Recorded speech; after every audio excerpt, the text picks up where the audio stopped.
A village in the middle of nowhere has been attacked by demons, and only you, the brave hero, can save them and the rest of the world from being overthrown by the devil and the minions of hell.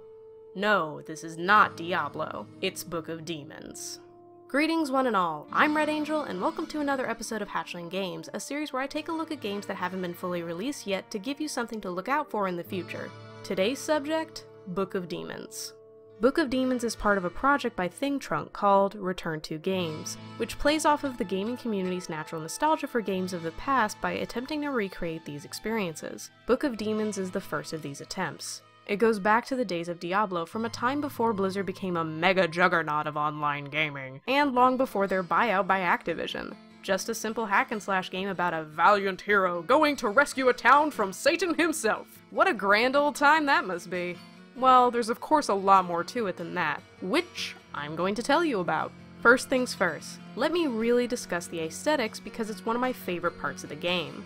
The entire book unfolds like a pop-up book or a paper craft style, which adds great flair to the story. Everything just explodes from the quote-unquote page in color, and the designs themselves all have a unique flair to them. Between the zombies, skeletons, demons, ghosts, and countless other creepy crawlies that you'll bump into in the crypt, you'll easily be able to figure out just what these creatures are and what they're going to do in order to develop a strategy to defeat them. Their designs are straightforward, and what you see is what you get. If they're glowing blue, they're ice. If they're glowing green and explode, they're poison. And they're going to be the bane of your existence for the entire game. I'm not joking about this, they make the poison creatures swarm you. I don't know if it's the AI or by design, but it will be the cause of at least one of your deaths. Whoever designed these monsters tried to give them a unique aesthetic, giving them a name that's unique only to them, with an outfit that makes them stand out from everything else on each of the dungeon floors that they inhabit.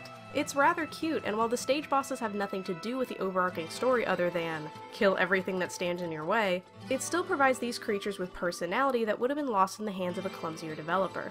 It's an admirable effort on their part and makes up for the lack of story in the game proper. That said, you can unlock small chunks of the story by defeating certain enemies and bosses, but that's about it. The story isn't the focus, and that's just fine. That's not what this game was made for. It was made for a quirky, fun trip down memory lane while still accessible enough to a broader demographic that they won't feel alienated by this sort of game. Thus far, Book of Demons has done this incredibly well. It gives you a sort of pick your poison way of playing, which means whenever you're about to pick a level, you can tailor it for how long you'd like to be in said level. You're given a rough estimate of how many enemies you'll be facing and how much gold you'll make in that area if you complete it 100%. This gives you the opportunity to customize your game experience to your liking, leaving room for a lot of options. This doesn't even go over the card system in the game, which allows you to further customize how your hero fights or defends themselves. There's a lot of options for you to utilize, including elemental damage, area of effect, knockback, and even things that make most projectiles miss you. This is incredibly useful considering how easy it is to get bombarded with a swarm of arrows descending upon you from on high while you are frantically trying to stab at a single enemy. Admittedly, projectiles in this game are a little ridiculous, and I don't quite know how the rogue, the final playable character in the game after the mage, is going to be factored into this game's upcoming update, but we'll see. For my personal favorite build with the warrior class, I tend to go with Shadowblade since it gives me extra attacks on enemies, and Bloody Armor, which gives me collectible hearts when I'm damaged, which becomes increasingly useful since it prevents you from using too many potions, which are limited consumable items. This might seem like a lot of information at once, and in a way it is. I'm not even covering every facet of the game.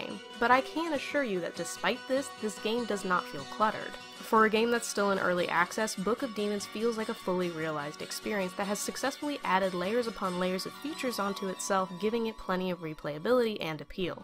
If you want to invest your time in a title that revels in that old Blizzard feel that people seem to love so much, all while improving and innovating on its own volition, I highly recommend giving Book of Demons a try. If only for the fact that there's a devil in a fiery bath waiting for you with his evil rubber ducky. I'm Red Angel, and I'll see you next time.